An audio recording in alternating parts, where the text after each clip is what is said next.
My name is Susan. For my 70th birthday, my children gave me this. You can probably picture it. It's a slab of gray plastic with a screen so dim you can barely see it in the sun, and buttons the size of postage stamps. They call it a senior-friendly phone.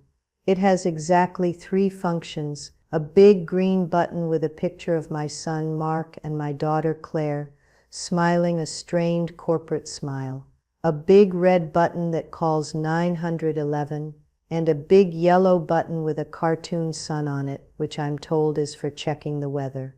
That's it. That's what 70 years of life, of raising them, of loving them, had been distilled into 3 big, simple buttons for a big, simple woman who couldn't possibly handle anything more.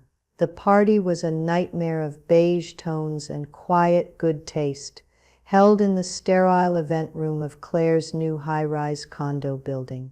It was less a celebration of my life and more a networking opportunity for theirs. Mark and Claire, both VPs at a trendy tech firm called Innovate Tech, circulated with practiced ease, their voices a low, confident hum against the backdrop of soft jazz. They were introducing me to their colleagues, not as their mother, but as a quaint, living artifact. "This is our mom, Susan," Claire would say, a tight smile plastered on her face. 70 years old, can you believe it? She's our rock. The colleague, some young man with a haircut that cost more than my weekly groceries, would smile at me with the kind of vacant pity people reserve for stray cats and museum exhibits. Then came the gift. Mark cleared his throat, tapping a fork against a champagne flute. The room fell silent. He and Claire stood beside me, their arms around my shoulders in a gesture that felt less like affection and more like I was being taken into custody. "As many of you know," Mark began, his voice resonating with the practiced cadence of 1,000 boardroom presentations, "our mom is well. She's from a different generation, a generation that appreciates simplicity, that values connection over complexity." He looked down at me, his eyes crinkling in a smile that didn't reach them. "And while we live our lives in the digital fast lane, we wanted to make sure Mom could stay connected with us, without all the fuss, without all those complicated apps she doesn't need." Claire produced a small, brightly wrapped box. "So we got you something special, Mom, something just for you." I unwrapped it, my fingers fumbling with the ridiculously large bow.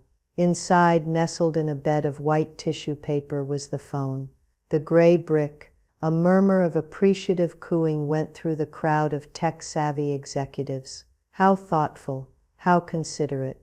They were celebrating their own magnanimity, not my birthday. They were congratulating themselves for stooping to conquer the problem of an aging parent. Claire leaned in, her voice dropping to a stage whisper that everyone in the room could hear. "See, Mom, just one button to call us. Anytime you're lonely or confused, one for emergencies, and one to see if you need a sweater. We've taken care of everything." I looked at the phone. I looked at their smiling, patronizing faces, and I felt a cold, quiet click deep inside my chest. It was the sound of a door that had been rattling on its hinges for 30 years, finally locking shut.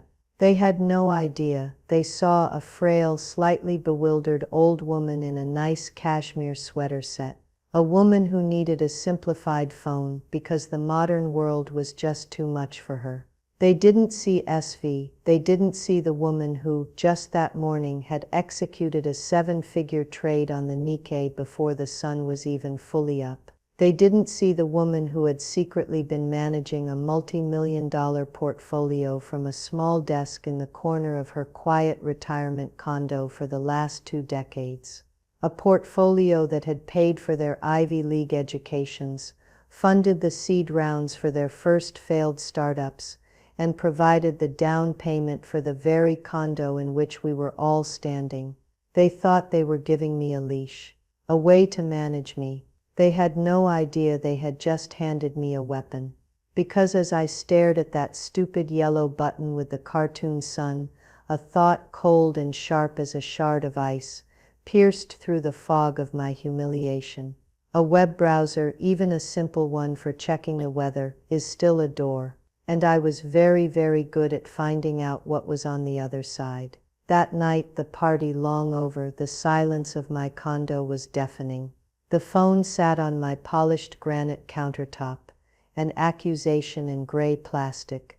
The gift box and wrapping paper were in the bin, but the phone itself felt too significant to just throw away. It was a monument, a tombstone marking the death of the mother my children thought they had. I stood there for what must have been an hour, just looking at it. The happy, smiling photo of Mark and Claire on the green button seemed to mock me. "Call us when you're confused, Mom." I felt the sting of tears behind my eyes, the familiar burn of a lifetime of being underestimated. It wasn't the first time, not by a long shot. This was just the most public, most condensed, most perfectly packaged insult they had ever delivered. My mind drifted back, sifting through the years, through 1,000 smaller cuts that had led to this one deep wound. I remembered the day I told my husband Robert that I was retiring. It was 1988. I was 38, a senior equities trader at a firm that had been, to put it mildly, a boys' club. My nickname on the floor was SV for Silent Venom, because I never shouted like the men in their garish suspenders. I just watched, waited, and when I struck, it was quiet, precise, and devastatingly profitable. I loved the chaos, the roar of the floor, the thrill of pitting my mind against the market. Robert, an engineer with a mind just as sharp as mine, was my biggest champion. He loved my work. He loved that I wasn't like the other wives in our suburban neighborhood. But then Mark was born, and 2 years later Claire arrived. The market opened at 9:30 in the morning, and my nanny called in sick at 8. The stress of managing a trading book worth hundreds of millions of dollars, while also worrying about ear infections and PTA meetings, became a crushing weight. So I made a choice. I would be a mother. A full-time, present, normal mother. "Are you sure, Susie?" Robert had asked, his hand covering mine across our small kitchen table. "You'll be bored out of your mind." "I won't be," I'd said, trying to convince myself as much as him. "I'll manage our investments from home. It will be a new kind of challenge." And it was. I took Robert's modest savings and my own substantial nest egg, and I began to trade from a small office I set up in the spare bedroom. But I never talked about it. To the outside world, to the other mothers, to my own children, I was just Mom. I packed lunches. I drove carpool. I baked cookies. I hid the Wall Street Journal inside my copy of Good Housekeeping. I did it because I wanted my children to have a normal life, unburdened by a mother who was different. I didn't want them to know that while they were at soccer practice, their mother was shorting German government bonds. When Robert died so suddenly from a heart attack, the children were in high school. The grief was a physical thing, a heavy cloak I couldn't take off. And in their own grief, they clung to the memory of their brilliant father. "Dad was so smart with money," Mark said one evening, looking over the first college acceptance letter. "He set us up so well." I didn't correct him. I didn't say, "No, your father was a brilliant engineer, but he thought a stock ticker was a parade." I did this. I grew that portfolio. I am the reason you can go to any school you want. I let them have their story.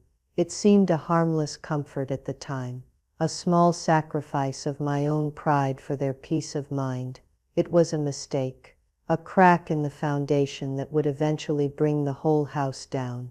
My passivity was a promise I had made to Robert's memory. I would protect them. I would provide for them. I would be the stable, quiet bedrock of their lives, allowing them to soar. It was a promise I kept for over 20 years. The memories kept coming, sharp and painful. I remembered Claire calling me, weeping, 5 years ago. Her first tech venture, a ridiculous app for rating artisanal toast, had gone belly up. "I'm ruined, Mom," she'd cried. "I put everything into this. I'm going to have to declare bankruptcy." I'd sighed and logged into my brokerage account. "Don't worry, dear," I'd said calmly. "I'll wire you the money to cover your debts. Just a little something your father had set aside." It wasn't a little something. It was the profit from a perfectly timed investment in a biotech firm that had just gotten FDA approval. It was $150,000. She never asked for the details. She just took the money, and a week later, I saw photos of her on vacation in Bali on social media. She didn't even send a thank you card. Then there was Mark. 2 years ago, during a sudden market correction, he called me in a panic. "Mom, everything is crashing. My Innovate stock options are taking a nosedive. The guys at work are all freaking out." I had been tracking the same indicators. I saw the over-leveraging in the tech sector, the irrational exuberance. "Mark," I said, my voice low and steady, "this looks like a classic bear trap. The institutional money is going to pull out, and the retail investors will be left holding the bag. You need to hedge. Look at VIX calls, maybe some inverse ETFs." There was a pause on the other end of the line. Then he laughed. A short, condescending bark. "Mom, what are you talking about? VIX? ETFs? It's sweet that you're trying to keep up by watching the news, but this is a little more complicated than that. Don't you worry your head about it. We have algorithms for this." He lost over half the value of his options in the 2 days that followed. He never mentioned my advice again. To him, it was just the ramblings of an old woman, parroting terms she didn't understand. All those memories, all those slights, swirled around me in the silent kitchen. The Bali vacation, the condescending laugh, the endless loans that were never repaid, the assumption that my money was their safety net, and my mind was a blank slate. They had benefited from my greatest skill their entire lives, all while denying its very existence. I picked up the phone. My thumb hovered over the green button with their faces on it. I could call them. I could scream. I could tell them how deeply they had hurt me. But what would be the point? They would just tell me I was being too sensitive, that I was confused, that I had misunderstood their intentions. My finger slid over to the yellow button, the cartoon sun. With a sigh of resignation, I pressed it. The screen flickered to life, displaying a simplified weather forecast for my area. Sunny, 72 degrees. But below the forecast, in tiny print, was a link. For a more detailed forecast, visit weather.com. My heart skipped a beat. A link. I tapped it. A rudimentary stripped-down web browser opened. The page was slow to load, the text almost unreadably small. But it was there. It was a door. A cold resolve washed over me, extinguishing the burning hurt and leaving something hard and clear in its place. It was never about the money.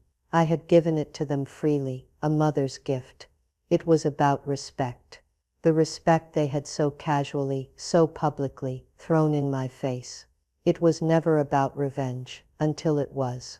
My fingers, stiff with a touch of arthritis, but still nimble from years of typing, slowly tapped a new address into the search bar. Not weather.com. I typed in the web address for Innovate's investor relations page. The page loaded, painfully slow, and I began to read. I sat there, in my silent kitchen, with a cheap plastic phone in my hand, and SV woke up. The game was on. The first few days were a strange mix of fury and exhilaration. I felt like I was emerging from a long hibernation. The world of P/E ratios, cash flow statements, and earnings projections was my native habitat, and returning to it was like taking a first deep breath after being underwater for too long. My condo, once a quiet sanctuary of retirement, transformed into a war room. The senior phone, my supposed symbol of obsolescence, became my portal. Its clunky browser and tiny screen were a hindrance, but a minor one, a puzzle to be solved. I felt my mind sharpen, the synapses firing in familiar patterns. I spent hours each day hunched over the little screen, my reading glasses perched on my nose, pinching and zooming on SEC filings and quarterly reports. I didn't just skim them, I devoured them. I cross-referenced every claim, every projection. I dug into the footnotes, the places where companies bury their sins, and the deeper I dug into Innovate, the more I saw the rot. On the surface, they were a Wall Street darling. Their flagship product, Aether, a revolutionary cloud-based data management system, was being hailed as the next big thing. The tech blogs wrote breathless articles about it. Analysts issued glowing bids ratings. Mark and Claire's stock options, and those of their colleagues, were soaring into the stratosphere on the back of this hype. They weren't just executives, they were visionaries, or so the narrative went. But the numbers told a different story. I saw it in their cash burn rate, which was astronomical. They were spending money like water to acquire new customers, but their customer churn rate was alarmingly high. People were signing up for Aether, but they weren't staying. Why? I kept digging. I found obscure tech forums, message boards where low-level coders and IT managers complained anonymously. The picture they painted was damning. Aether wasn't revolutionary, it was a Frankenstein's monster of poorly integrated legacy systems, dressed up with a slick user interface. It was buggy. It was insecure. It crashed constantly. One user described trying to migrate their company's data to Aether as the digital equivalent of the Hindenburg. The hype was a lie. Innovate was a house of cards, built on marketing jargon and my children's boundless self-confidence. They were in a bubble, and the pin was the upcoming quarterly earnings report, just 3 weeks away. I knew, with the certainty of a meteorologist seeing a hurricane form on the satellite map, that they were going to miss their revenue targets. Badly. The high churn rate meant the subscription renewals they had promised, the street simply wouldn't be there. When that news hit, the stock wouldn't just dip, it would crater. The plan began to form in my mind, cold and clear and beautiful in its simplicity. I was going to short their stock. I wasn't just going to bet against them, I was going to take a massive position that would accelerate the collapse. I was going to be the storm. But to do that I needed more than a senior-friendly phone. Executing a trade of the magnitude I was contemplating required real infrastructure, a serious trading platform, and a level of capital that would attract attention. My personal brokerage account was substantial, but I needed a partner. I needed an ally. There was only one person I could call. I scrolled through the pathetic little contact list on my new phone.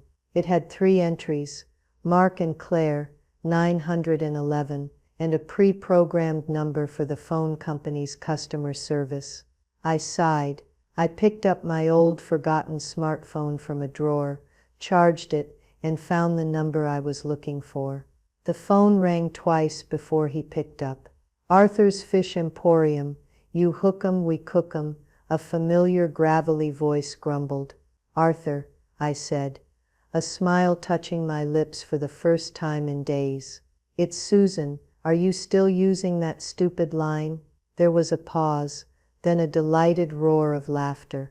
SV, to what do I owe the honor? I figured you'd be off knitting sweaters for the grandkids by now. Don't tell me you're finally bored of retirement. Arthur Vance and I had started in the pit together in the early 80s. He was loud, brash, and wore suspenders that could be seen from space, but he had one of the sharpest minds I'd ever encountered. We were rivals, then partners, and finally friends. He'd retired a few years after I did, moved to a golf community in Florida, and spent his days, as he put it, tormenting the local fish population. He was the only person on earth who knew the full story, my career, my secret portfolio, and my children's blissful ignorance. "I need a favor, Arthur," I said, getting straight to the point. "A big one." I laid it all out for him. The birthday party, the phone, the condescension. He listened patiently, making the occasional noise of disgust. "Those ungrateful little parasites," he muttered. Then I walked him through my research on Innovate Tech. I gave him the numbers, the forum posts, the churn rate, the cash burn. I spoke his language. The grumbling sympathy in his voice slowly shifted to focused professional interest. When I finished, there was a long silence on the line. I could hear the faint sound of wind and a distant seagull. "Susie," he said finally, his voice serious, "are you sure about this? I mean, I hear you. They're spoiled brats, and they deserve a kick in the teeth. But this is their company. This is everything they have. A short of this size isn't a kick in the teeth. It's a tactical nuclear strike. You could wipe them out." "They think I'm a confused old woman, Arthur," I said, my voice dangerously quiet. "They believe my only function is to wait by the phone in case they deign to call. They took my intelligence, the very thing that paid for their entire lives, and they erased it. They're not just my children anymore. They're a bad investment. And you know what we do with bad investments." I heard him take a slow, deep breath. "My God, you're right," he said, a note of awe in his voice. "The fundamentals are garbage. It's all hype. This thing is a dead man walking. How did you even find all this on that toy phone they gave you?" "The browser is surprisingly functional," I said dryly. "Now, are you in or out?" "In?" He laughed, a booming sound that made me hold the phone away from my ear. "In, SV. I haven't had this much fun since we broke the Bank of England in '92. Of course I'm in. I'll get you set up with a secure terminal, link your accounts through my institutional platform to mask the size. We'll need to structure it carefully. Use a combination of puts and a direct short. We'll build the position quietly over the next 2 weeks. No one will see it coming." We spent the next hour talking strategy, our old rhythm falling back into place like it had been minutes, not decades since our last trade. He was my voice of reason, but he was also my enabler, my co-conspirator. His validation was the fuel I needed. My secret plan had another, more subtle layer. My leverage wasn't just financial, it was psychological. I knew my children. I knew Mark's arrogance would make him double down on a losing position, convinced he could outsmart the market. He'd see a dip as a buying opportunity, a chance to be a hero. I knew Claire's anxiety would make her a panicker. At the first sign of real trouble, she'd sell, crystallizing her losses and adding to the downward momentum. They were a perfectly dysfunctional team, primed for self-destruction. I started small. I began to visit those anonymous tech forums again, this time not just to read, but to write. Using a VPN, Arthur helped me set up. I created a new persona, Cassandra_3, a supposedly disgruntled former Innovatech employee. I didn't spread lies or rumors. That would be clumsy and illegal. I just dropped breadcrumbs of truth. I asked pointed questions about the Ether system's security protocols. I posted links to public records showing the high rate of staff turnover in their engineering department. I replied to glowing reviews with simple factual queries. Can you speak to the data loss issues reported in Q2? Has the latency problem with cross-platform integration been resolved? Each post was a small, precise injection of doubt into the bloodstream of the market. I was seeding the narrative. By the time the earnings report came out, the ground would be fertile for panic. The 2 weeks leading up to the Innovatech earnings call were the most alive I'd felt in years. Arthur and I spoke every day, fine-tuning the plan. We quietly built a massive short position, spread across multiple brokers to avoid detection, using a complex series of options contracts that would pay out exponentially if the stock fell below a certain strike price. It was the most intricate and aggressive trade I had structured in my entire career. The irony was, I did most of the work from my comfortable armchair, a cup of Earl Grey tea by my side, occasionally tapping on the ridiculous senior phone just for show. My children would call, their voices dripping with cheerful condescension. "Hey Mom, just checking in," Mark would say. "Everything okay? You figure out how to check the weather yet?" "Oh yes, dear," I'd reply, my voice the perfect blend of vague sweetness. "It says here it's going to be very, very stormy soon." The day of the earnings call arrived. A Tuesday. I woke up with a feeling of absolute crystalline calm. There was no nervousness, no hesitation. There was only the quiet certainty of a predator that knows its prey is walking into a trap. Arthur and I had a brief call in the morning. Our position was set. Billions of dollars were now betting on Innovatech to fail. All the pieces were in place. "Ready, SV?" Arthur asked, his voice tight with excitement. "Ready, Arthur," I said. "Let's make it rain." I sat in my armchair, the same one where my children saw a lonely old woman knitting. On my lap was a brand new high-end laptop Arthur had couriered to me. No more senior phone for the real work. The trading platform was open, a river of numbers and charts flowing across the screen. At 3:55 p.m. Eastern Time, 5 minutes before the market closed, and the earnings would be released, I moved my cursor over the E-execute button. I thought of Mark's condescending laugh. I thought of Claire's casual avarice. I thought of the gray plastic phone on my counter, and I clicked the mouse. There was no explosion, no sound, just a quiet confirmation box on the screen. The position was live. The silent takeover had begun. I poured myself a small glass of very good sherry and turned on the financial news network. At 4 o'clock, the talking heads went silent as the Innovatech numbers scrolled across the bottom of the screen. Revenue miss. Earnings per share miss. New subscriber growth catastrophic miss. The anchor's face was a mask of professional shock. "Well, Chuck, this is a stunning disappointment for Innovatech. The street was expecting a home run, and it looks like they didn't even get on base." I watched as the after-hours trading graph appeared on the screen.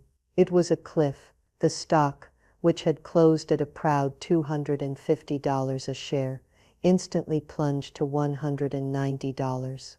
A 24% drop in the blink of an eye. A quiet smile played on my lips. The trap had been sprung.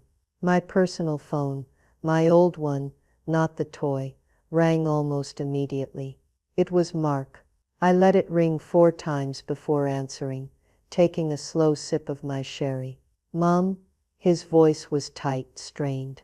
"Mark, dear, what a surprise. Is everything all right?" I asked, my voice full of gentle concern. "It's a disaster," he spat. The word ripped from him. "The market is insane. Some hedge fund bastards must have known. They must have leaked the numbers. This is a coordinated attack. They're trying to destroy us."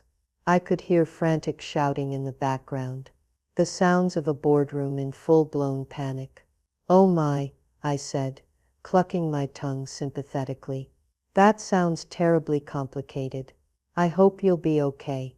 "Okay, Mom, my options are getting eviscerated. Just don't worry about it. It's too complex for you to understand. We have a plan. We're going to support the stock. We'll fight them." His arrogance, even in the face of catastrophe, was breathtaking. He was so sure he was the hero of this story, battling evil, unseen forces. He had no capacity to even imagine the force was his own mother, sitting in her quiet condo, sipping sherry. "Well, you do what you have to do, dear," I said softly. "I have faith in you."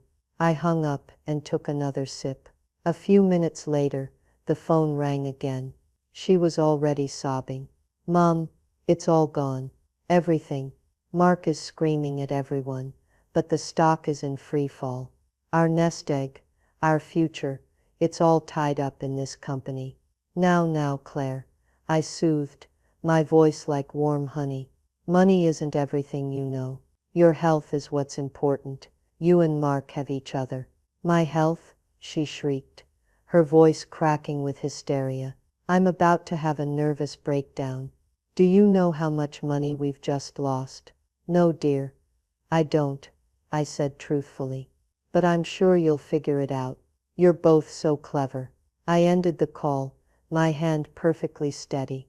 I turned my attention back to the laptop. The bloodbath was just beginning. My little Cassandra _3 posts were now being unearthed and shared on financial Twitter, cited as proof that the writing was on the wall.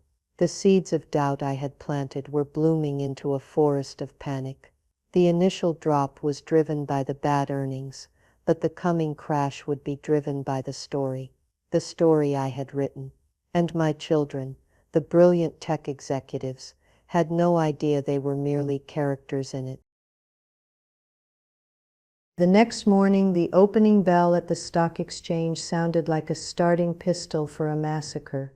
The pre-market sell-off had been brutal, but the real panic began when the full market opened. Innovate's stock didn't just tumble, it fell off a cliff.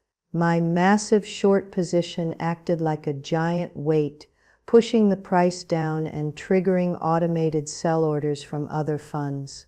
The Cassandra _3 narrative had taken hold. Every major financial news outlet was running stories with headlines like Innovate's House of Cards and Ether Real, did tech darling fake it till it didn't make it. The breadcrumbs I had scattered had led the entire market to the same conclusion I'd reached weeks ago. The company was a fraud. My children hadn't just missed earnings, they had been exposed. The exodus began almost immediately. Innovate's biggest enterprise client, a major insurance company, announced they were terminating their contract, citing performance and security concerns with the Ether platform. Their statement was corporate jargon for "this thing is a lemon, and we're getting out before it sets our data on fire." That news acted like gasoline on the flames. The stock plunged below $100 a share. With every dollar it dropped, the value of my short position soared. I watched the numbers on my screen, a cascade of green signifying profit, my profit. It was a strange, detached feeling. It wasn't glee, not exactly. It was the cold, clean satisfaction of a perfectly executed equation. The community my children had built their identities around disintegrated in a matter of hours. I read reports that senior engineers were polishing their resumes. The head of sales, a man I'd met at the party, who had shaken my hand with a grip like a vice, had apparently been seen clearing out his desk. When stock options are the golden handcuffs, and the gold turns out to be spray-painted lead, people don't walk away. They run. Then came the phone calls I had been waiting for. This time they called the senior phone. The big green button. The symbolism was not lost on me. They were reaching for the tool they had given me, hoping for the simple comfort it represented. Mom, it was Mark. His voice was hollow, stripped of all its usual bluster. The panic was gone, replaced by a chilling, desperate calm. Mom, we need to talk. Of course, dear, I said. Claire and I were in trouble. Bad trouble. We might lose everything. He paused, and I could hear him steeling himself for what came next. I was looking over some of Dad's old papers, the financial statements you used to send for taxes. That portfolio, Dad's portfolio, it's quite large, isn't it? I stayed silent.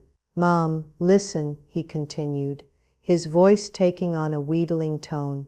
We need a bridge loan, a significant one, just to cover our positions, to ride this out. The company is fundamentally strong. This is just a market overreaction. We need some liquidity. We need you to go to the bank and authorize a transfer. There it was. The pivot. The moment they went from patronizing benefactors to desperate supplicants. They weren't calling for comfort. They were calling to collect. They saw my life's work not as mine, but as a family emergency fund they were entitled to. "Oh, Mark," I said, and I let a long, weary sigh travel down the phone line. "All of that is so very complicated. The banks, the accounts, it's all terribly confusing for me. I wouldn't even know where to begin. It's not like one of the simple buttons on my new phone." There was a dead silence on the other end. I had taken their own condescending words and fired them back like a cannonball. I could almost feel the shock wave. "What?" he finally stammered. "Mom, this is not the time for jokes. This is serious. We're talking about millions of dollars."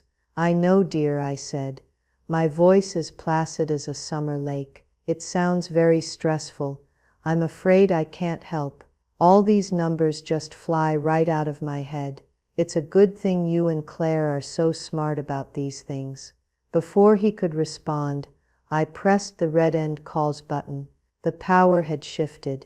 They had spent a lifetime treating me like a child, and now when they needed an adult, they found I was perfectly happy to play the part they had assigned me. They had built my cage, and I had just used it to lock them out. The silence that followed was the sweetest sound I had ever heard. They didn't call again. They came. 2 days later my doorbell rang. It was a frantic, insistent ringing, not the polite chime of a neighbor. I looked through the peephole and saw them. Mark and Claire. They looked like they had been dragged through a hedge backward. Mark's expensive suit was rumpled, his hair unkempt. Claire's face was pale and blotchy, her eyes red-rimmed from crying. The polished veneer of the tech executives had been sandblasted away, revealing the terrified, entitled children underneath. I opened the door. "We need to see the account statements," Mark said, pushing past me into the foyer. There was no greeting, no preamble. "Now," Claire followed, wringing her hands. "The lawyer said we have a right. If you're not mentally competent to manage funds of that size, a conservatorship might be necessary to protect the family's assets." A conservatorship. The word hung in the air, ugly and venomous. That was their final move. To have me declared mentally unfit, to seize control of the money they believed was their birthright. It was the ultimate, most profound insult they could possibly have conceived, the culmination of a lifetime of disrespect. I didn't get angry. The fury had burned out days ago, leaving behind something cold and hard, like diamond. I felt a strange, serene calm settle over me. The charade was over, the family's assets. I asked, my voice quiet. I closed the door behind them and turned to face them in the hall. "There are no family assets. There are my assets." Mark let out a harsh, bitter laugh. "Oh, Mom, please. Let's stop this ridiculous game. We know Dad was a genius, but we need that money now. We are your children. We're about to be ruined." "Your father," I said, my voice level and clear, "was a brilliant structural engineer who thought a 401k was a highway in California. He was a wonderful man, and I loved him dearly, but he couldn't balance a checkbook. Every penny this family has, from your private preschool to the down payment on Claire's first condo, came from me, from my work, from my mind." They stared at me, their expressions a mixture of confusion and disbelief. It was as if I had started speaking in a foreign language. "Come with me," I said. I led them from the pristine beige and white decor of my living area into my small home office. The room I had always kept locked. It was different now. The old comfortable armchair was still there, but facing it was a new gleaming setup, a curved widescreen monitor, the kind professional traders use, sat on a sleek modern desk. The laptop Arthur had sent was open, its screen alive with the flickering green and red of the global markets. I sat down in my new leather office chair. It felt like a throne. I didn't have to say a word. I just turned the monitor so they could see it. On the screen was the interface for my institutional trading account. There were several windows open, but one dominated the center. It was a summary of a closed position. The first line read, short, in Novatech, in VT. The lines below detailed the entry price, the exit price, the number of shares, and at the very bottom, in large, bold, emerald green font, was the final number, the net profit. It was an obscene number, a figure with 8 zeros after the initial digit. They stared at the screen. I watched their faces as the information processed. It was a slow, agonizing sequence. First, blank incomprehension, then a flicker of recognition as they saw their company's ticker symbol, then a dawning, sickening horror as they connected the word short with the catastrophic events of the past week. Their eyes darted from the screen to me, then back to the screen. The blood drained from Mark's face. Claire made a small choking sound. You? Mark whispered, his voice barely audible. That was you? The hedge fund? The attack, that was you? You were right, I said softly, my eyes meeting his. That little phone you gave me was very useful. It let me check the weather, and the financial weather at Innovatech was turbulent. A storm was brewing. I simply acted on the forecast. I explained it to them then, not in the condescending tones they used with me, but in the clear, precise language of a professional. I explained what a short sell was. I explained the fundamental weaknesses I had found in their company. I explained that their hubris was a liability I had chosen to bet against. But why?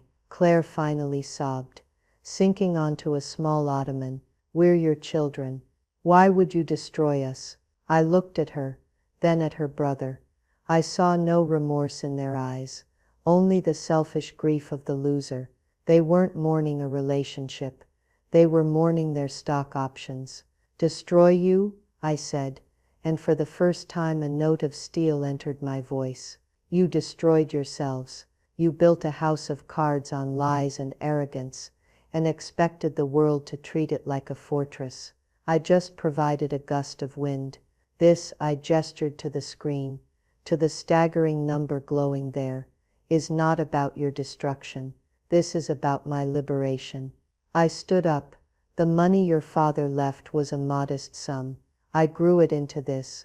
This was my work, my skill, my secret, a secret I kept so you could have what you considered a normal life. You benefited from my intellect your entire lives while actively mocking it. You patronized me, you dismissed me, and finally you tried to have me declared incompetent so you could steal from me. It turns out I am extremely competent. I walked to the door of the office and held it open. The money is mine. Your options are worthless. Your company is in ruins. These are the natural consequences of your own actions. Now I believe it's time for you to leave my house. They stared at me, their faces a canvas of shock, and a new terrible kind of respect. The bewildered old woman was gone. SV was standing in her place, and SV had just closed out her position. That was 6 months ago. I'm writing this from the balcony of a suite on a cruise ship, somewhere in the middle of the Aegean Sea. The water is a shade of blue so deep and pure it almost hurts to look at. The sun is warm on my face. I got a call from Arthur this morning. He was laughing so hard he could barely speak. He'd read in a trade publication that Mark and Claire, after losing their homes and being forced out of what was left of Innovatech, had both taken junior-level marketing jobs at a rival firm. They were starting over, from the bottom. I didn't feel joy at the news. I didn't feel sadness either. I just felt quiet. The roaring fire of my anger had burned down to warm, peaceful embers. My revenge wasn't a hot, passionate act. It was cold, calculated, and in the end, it was an act of self-love. It was about reclaiming the person I had been before I became Mom. It was about proving, if only to myself, that I was more than 3 big buttons on a simplified phone. It's a funny thing, being underestimated your whole life. It can wear you down, make you believe the diminished version of yourself that others see. Or, it can be a superpower. It can be a cloak of invisibility that allows you to move, to plan, to act, without anyone ever seeing you coming. My children looked at me and saw a relic, a problem to be managed. They never once thought to look at my hands and see if they were still capable of pulling levers. They say you can't teach an old dog new tricks, but sometimes you don't need new tricks.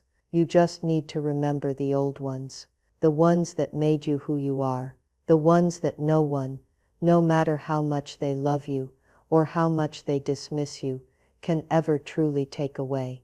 My name is Susan, and for my 70th birthday, my children gave me back my life. They just didn't do it in the way they intended. What would you have done in my shoes? Do you think I went too far, or did they get exactly what they deserved? Let me know your thoughts in the comments below. And if you enjoyed this story, please like this video and subscribe to the channel for more stories just like this one.